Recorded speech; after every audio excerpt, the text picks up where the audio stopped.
Bonjour à tous et bienvenue sur les cours en ligne du SEM. Dans cette formation en ligne, nous allons voir brièvement comment utiliser Moodle avec votre tablette numérique.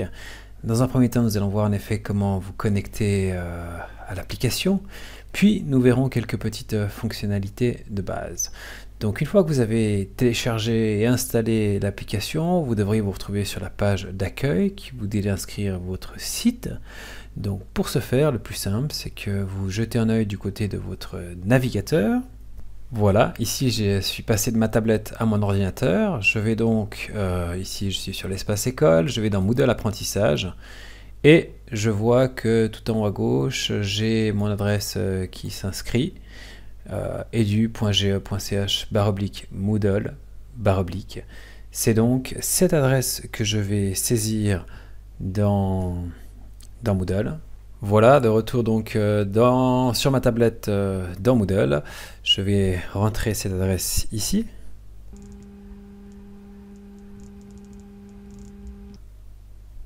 J'appuie sur Entrée. Je me retrouve donc sur la page d'identification de l'école en ligne.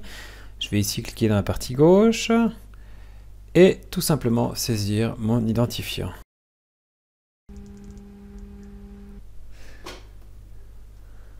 Voilà, une fois que vous avez rentré vos données, vous retrouvez donc sur la page d'accueil de Moodle où vous retrouvez différentes choses. Sur la partie gauche, vous avez un accès direct à différents éléments. Donc tout en haut, vous avez la page d'accueil. Vous retrouvez ensuite en dessous votre calendrier. Si vous avez inscrit dans votre calendrier, vous allez les retrouver. Je charge ici. Ensuite, voilà le calendrier. Vous retrouvez ensuite les différents messages personnels que vous avez eus, les notifications en dessous. Notification, pas de notification. Vous pouvez avoir accès aussi aux notes. Si vous utilisez les notes, vous pouvez y avoir accès ici. Et enfin, les différents dossiers que vous utilisez. Et tout en bas, voilà, les quelques réglages qui sont possibles de faire. Je me retrouve donc ici, tout en haut sur la page d'accueil. Je peux avoir accès à mes différents cours. Et donc, pour chacun de ces cours, on va voir un tout petit peu comment cela fonctionne. Si par exemple, je prends un cours ici, on retrouve ici différents onglets. Donc, vous avez l'onglet Contenu, qui contient, comme son nom l'indique, les différents types de contenus que vous avez. À noter ici que si je clique là, je peux avoir accès aux différentes rubriques, aux différentes parties de mon cours, aux différentes sections. Voilà, je peux passer d'une partie à l'autre et dans chaque section, j'aurai un accès direct au contenu et chaque fois, je pourrai cliquer dessus pour voir les différents éléments qui s'y trouvent. Voilà, par exemple ici j'ai accès à ma page de cours.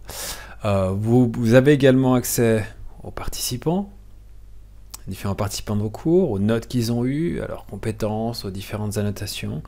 Donc on remarque ici en fait, Moodle est assez pratique pour avoir accès à vos contenus de cours, pour pouvoir, si vous souhaitez parler avec vos élèves, changer les messages, vérifier un certain nombre de choses. Ceci dit, à partir du moment où vous souhaitez vraiment modifier, voilà, j'ai cliqué sur un lien, ça m'amène directement sur le lien YouTube. Donc ça c'est assez pratique pour les élèves parce que eux peuvent suivre vos cours, peuvent avoir accès aux différents contenus que vous mettez. Ceci dit, c'est un petit peu moins adapté si vous souhaitez modifier, éditer les contenus de votre espace en ligne, puisque ce n'est pas vraiment prévu pour le faire. À noter ensuite que vous avez la possibilité, si vous cliquez tout en haut à droite, comme je viens de le faire, vous pouvez, soit vous, soit vos élèves, télécharger le contenu du cours. C'est-à-dire que ce cours-là, en tout cas une fois qu'il est téléchargé, tant qu'il n'y aura pas de nouvelles modifications ou ajouts, il sera toujours disponible hors connexion, ce qui peut être pratique si je veux y avoir accès dans le train ou dans ma baignoire. Voilà, c'est un survol assez rapide de Moodle. Pratique pour la communication, pratique pour voir les notifications, pour voir les contenus, mais pas du tout adapté pour tout ce qui est édition. Pour ça, comme on l'a dit tout à l'heure, il faudra passer par la version web sur un ordinateur. Voilà, à tout bientôt et merci de nous avoir suivis.